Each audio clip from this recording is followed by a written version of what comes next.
Hello, my dear friends. Welcome to Movie of the World YouTube channel. So, friends, today I'm going to discuss a movie which is Malik or Owner. It's a one kind of Hindi movie, but now I'm going to narrate in English. It is directed by Pulkit and starring by Rajkumar and many more. In a dusty, crime-ridden town in Uttar Pradesh, India, lives a boy named Asif. Poor, sharp-witted, and angry at a world that has never given him a fair chance. His father, a factory worker and an honest man, was killed by local goons for refusing to pay bribes. The system failed him. No one was punished. Ashif bravely, barely a teenager, learns the truth about life early. Injustice thrives where power is absent.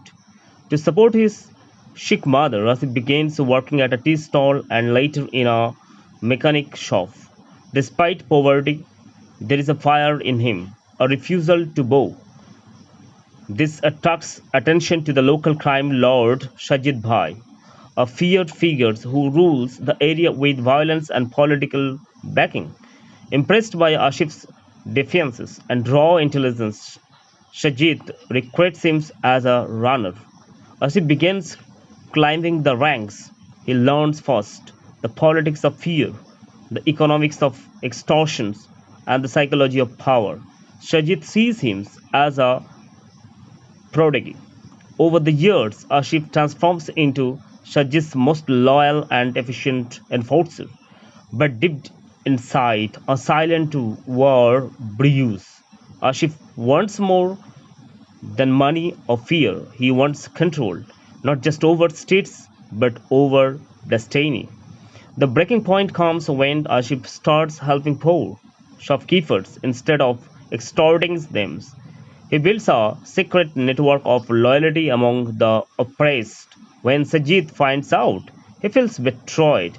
In a shocking twist, he sets Ashif up to be killed by police during a fake encounter, but Asif escapes wounded, betrayed, and burned by the man he once admired.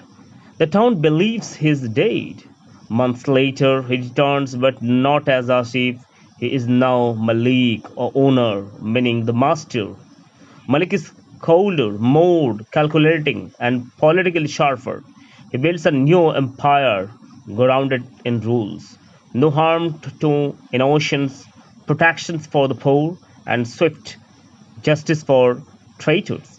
He punishes criminals, redistributes wealth, and gains both fear and admiration from the public. His name spreads like wildfire. The system that once tried to bury him now bends to him. Amidst this chaos, enters Sania, a bold and idealistic journalist. She comes to expose Malik's empire but ends up uh, to discovering a man torn between past wounds and present power. Sania and Malik from a fragile connection. She challenges his worldview while he shows her the gray areas of justice. Love begins to bloom in a world of blood and shadows, but peace is short lived. Shajid, now losing control over his old empire, strikes back. He kidnaps Sania, threatening to kill her unless Malik surrenders. Malik, ignoring all warnings, walks into the trap alone. He reaches an old abandoned factory, the same place where his father was once killed. There, Malik faces Sajid and his men in a brutal final showdown.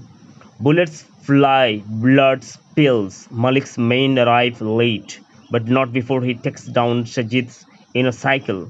In a final confrontation, Malik and Sajid face off. Sajid laughs and says, I made you. Malik, bleeding and exhausted, replies, you made a weapon, but I made myself a man. He shoots Sajid's dead.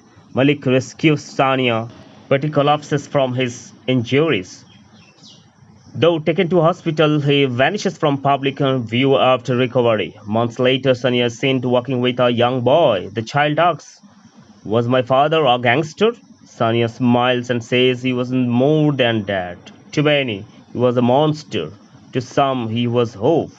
But to this town, he was their Malik. So, friends, what is the theme of the movie? There are many themes of the movie. One, power and identity, loyalty and betrayal, justice versus crime, love in chaos.